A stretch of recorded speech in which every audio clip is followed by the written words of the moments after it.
everyone, it's Robin Riley for Bello's Designs. Welcome back to my new video tutorial called The Marvelous Mehndi Flower.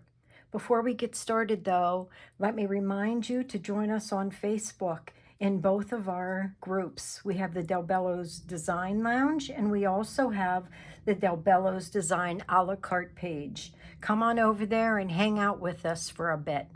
We are also on Instagram, TikTok, and Pinterest. All you need to do is search the hashtag Bello's Designs.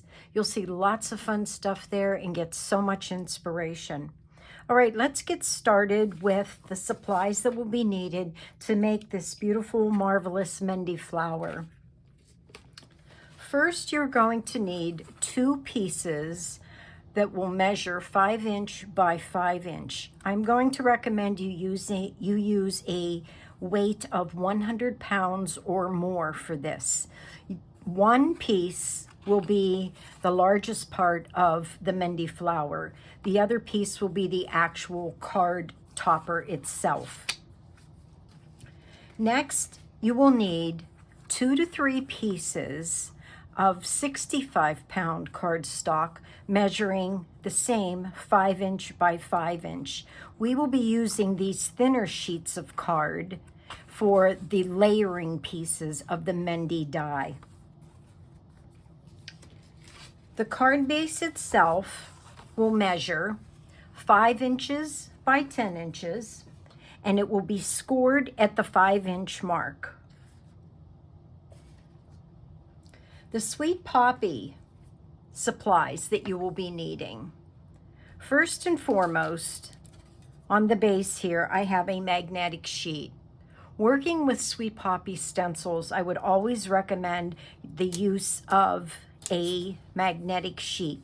Being that the stencils here are magnetic, it just makes sense and it makes it so much easier to work on the magnetic sheet. Plus, being that these are metal, you don't want to risk bending any of those fine areas. This is the stencil that we're going to be using. This is the Sweet Poppy Mehndi Flower Stencil. It is SP1-272. I will have all of the specifics listed below in the description box. Here is, I'll hold this up. This here is the Mehndi Flower Buddy Die Set. The sentiment that I'll be using today, Earth Laughs and Flowers, comes from the Peony A6 set. This is also Sweet Poppy. You will also need some Sweet Poppy low-tack tape. The other supplies that we'll need, let's go over the inks. I will be using Distress Oxide in Mustard Seed, also Distress Oxide in Salvaged Patina, Distress Oxide in Dusty Concord, Distress Oxide in Wilted Violet, and Distress Oxide in Villainous Potion. I will use a mixture of medium-sized blending brushes along with small blending brushes. The sentiment will be stamped in VersaFine Clair Monarch. You will also need some type of an acrylic block for the sentiment, and you will be needing an adhesive to glue all the layers together. Mine's beat, as you can see, but this is the Art Glitter Designer Dries Clear adhesive. All right, as always, you will need water and a soft microfiber cloth to clean your stamps once you are finished. All right, let's get started with the stencil itself. I will be taking the 5x5 110 pound card, and I'm trying to grab my magnetic sheet here. My magnetic sheet. Just placing this on. Really doesn't matter about placement because this is the one that we will be die cutting from. I'm not going to tape my edges, again, because we're going to be cutting this particular flower out. Let me get that. I see you got a glare there. Let me try to get a better view of that for you. All right, I'm going to start in the center of the Mehndi flower, which is also a really nice mandala. You can look at it that way too. I am going to be using, in the very center of the flower, the Distress Mustard Seed ink. I'm going to ink up my brush, and I'm going to just try to stay in the very center. It's okay if I go out of the center just a little bit because that's going to blend. And it will blend in with the next color, which is Salvage Patina.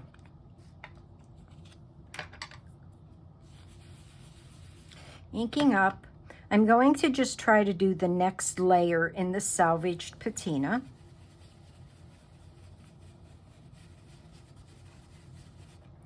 Need a little more ink. That pad's a little dry, I guess.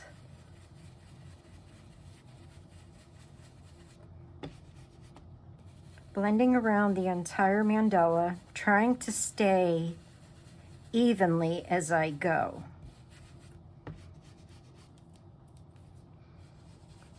Get around the other side.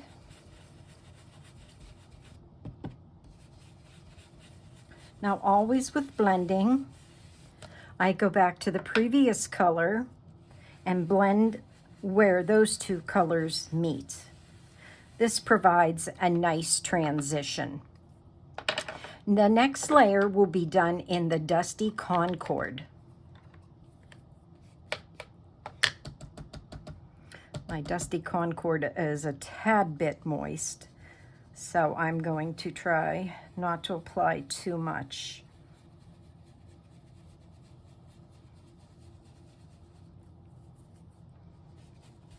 Again, staying within the same parameters. And it's okay if I go out and over a tad bit, that's fine. And now I'm going to bring back my Salvaged Patina and go over where those two colors meet. The next color is the Wilted Violet. Now these purples just start getting a tad bit darker as I get near the edge of the flower.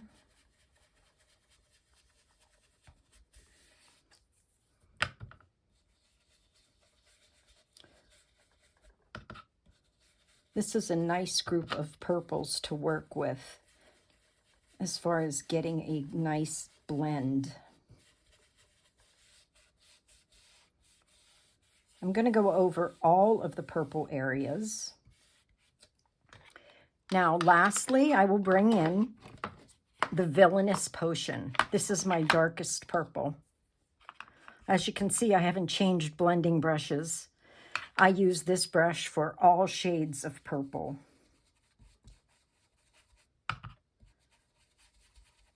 Now, I really want to try to get that darkest purple just on the tips of those flower petals.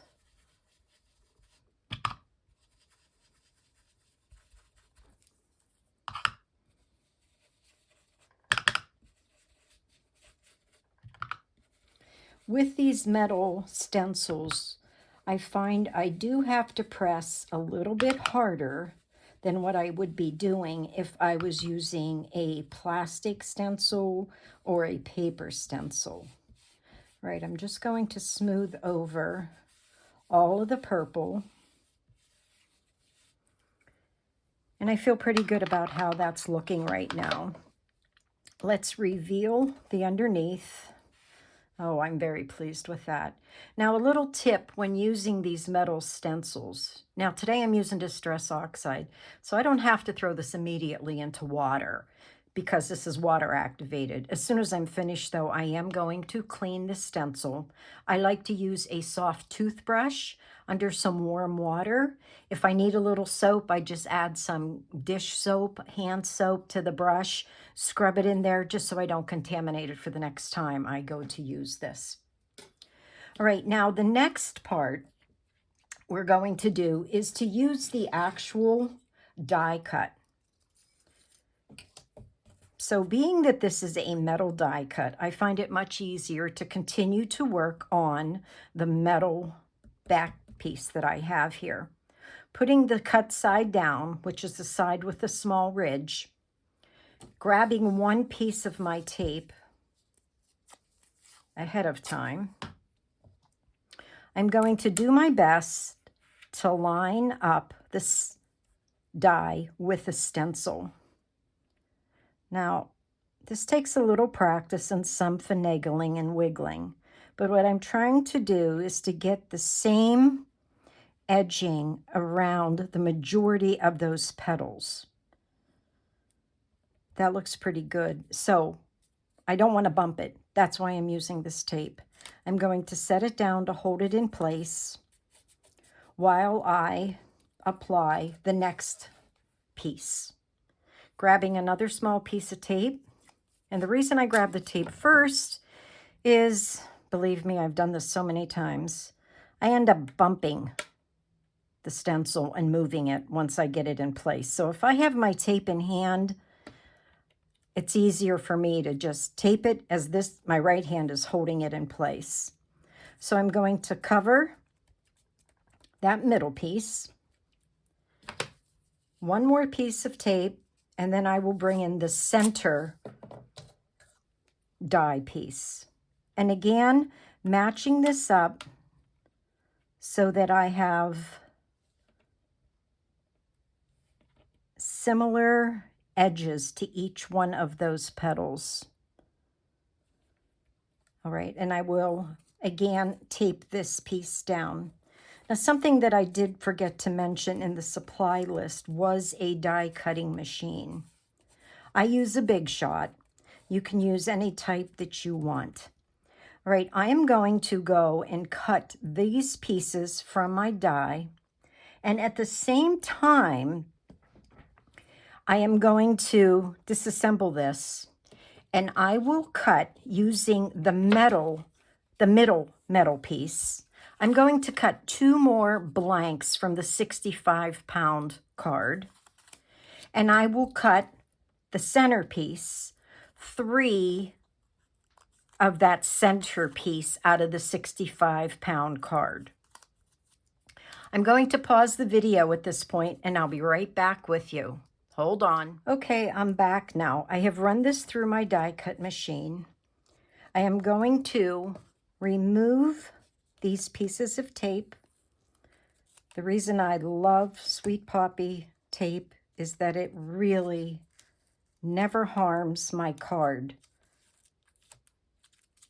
It's such a low tack and it's so easy to work with.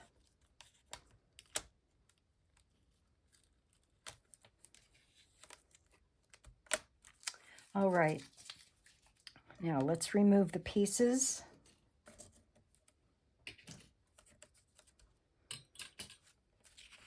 And I'll pop out the 3 pieces so that you can see them individually.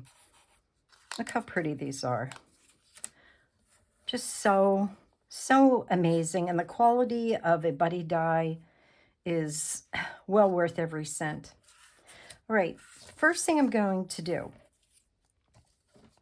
is show you why you don't want to throw this piece away right away. I'm going to bring in my actual card topper right now.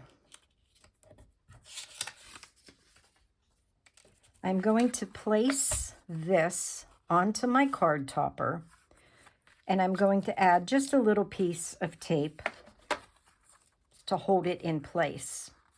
Now what I'm going to do is I'm going to shimmy this just a tad bit to the top and to the left, just a little bit. What that's going to do is to allow me some room to stamp my sentiment. Let me remove the magnetic sheet. I don't need this anymore. Okay. What I'm going to do is I'm going to take the Salvage Patina brush, and I don't believe I'm going to have to add any more ink to this. And I am going to just simply add a very light coating of the Salvaged Patina in a circle. No need to go into the flower petals itself, just on the inside edge of the petals.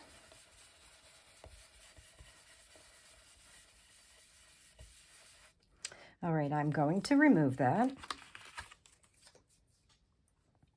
Now, taking the largest piece, I want to adhere this piece first to my card. Keep in mind, you need enough room to be able to stamp your sentiment, so be careful on your placement. So just using an adhesive, I'm going to tack this down quickly.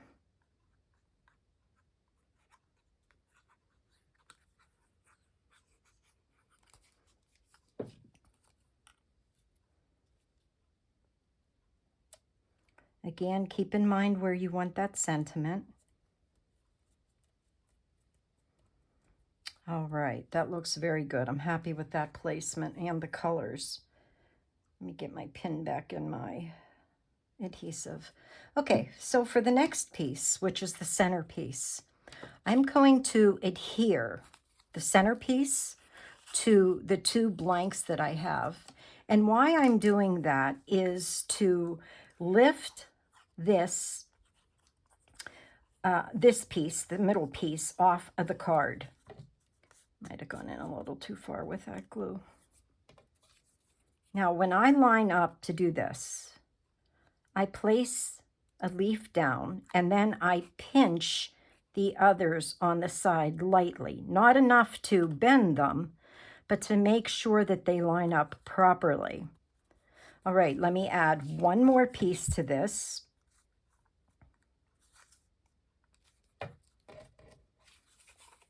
Again, I line up one leaf and then I pinch a few more to make sure it's in line.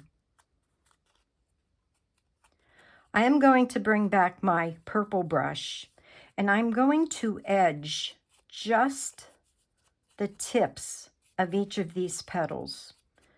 Number one, it's going to eliminate the white paper. You won't see it. It's not going to stand out as much. And it's going to add just a little bit of dimension.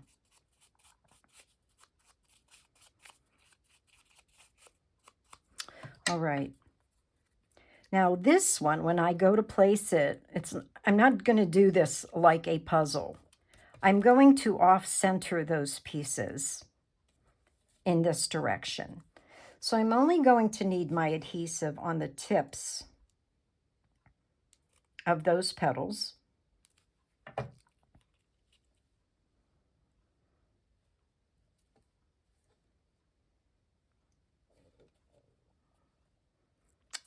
Okay, lining those up. Now you can see why we colored the underneath layer. You could leave it white, but I just thought this looked nicer with some color underneath it. Now the advantage of using a smaller brush is this here. Again, I'm not going to need to add any purple to this, I don't believe, since I have some on the brush itself. I'm just going to fill in those petals with some purple. I'm not too concerned that it's not even. I just need some color to be peeking through. All right, that should work. Now, doing the same procedure, I am going to bring in those extra pieces that I cut. This time there will be 3 layers, being that I want this piece to stand higher than any of the others. Again, lining up a petal, pinching the others so that it's even. That's one layer. Here is the second layer.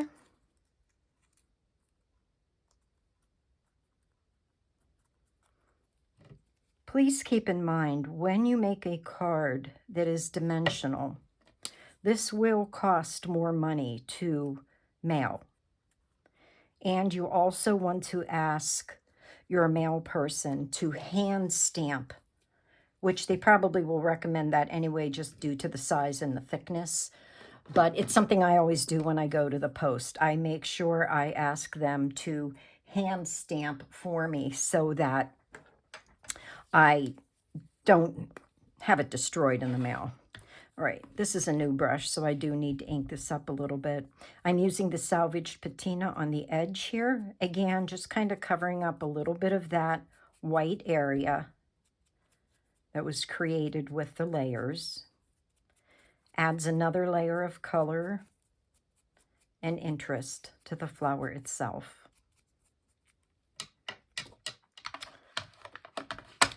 All right, now I will adhere this. Again, not like a puzzle. I'm going to off-center this.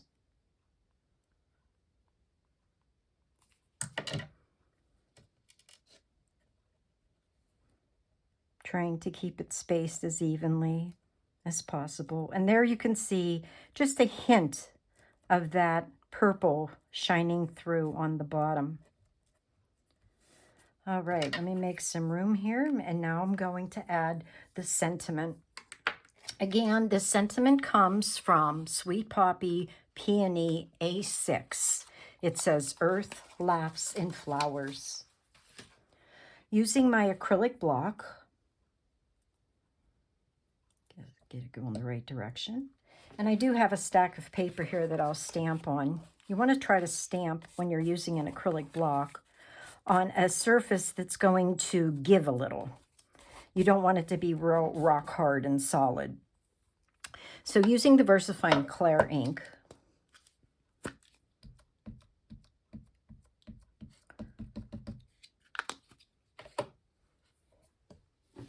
get some off the edge there. I'm going to place my sentiment in the corner as I keep bumping everything. And now you can see why I said don't center that mandala flower in the card, because you want to leave yourself some room for the sentiment.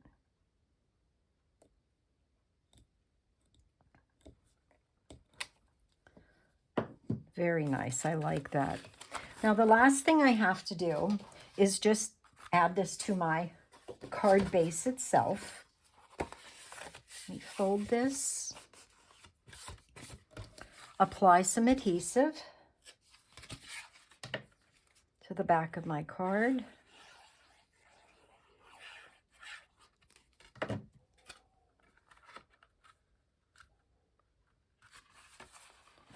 And there you have it, the beautiful Mehndi flower.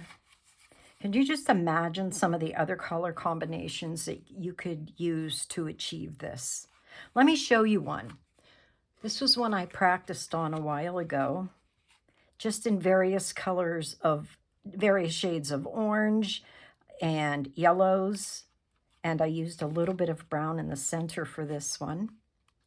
And then look at this idea. You don't necessarily have to use that entire Mehndi flower. How about making some smaller ones? Here's a set I made. Again, I did the stacking so that I would get some dimension. I just think these are fantastic, and you can do so many things with them. Let your imagination go. Have fun with these.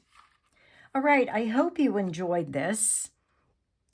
If you decide to give this a go, I would love to see what you make. Tag me in your posts on our Facebook pages. It would be great to see that.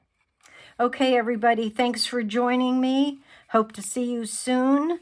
Join me in my next video. Thank you. Bye-bye.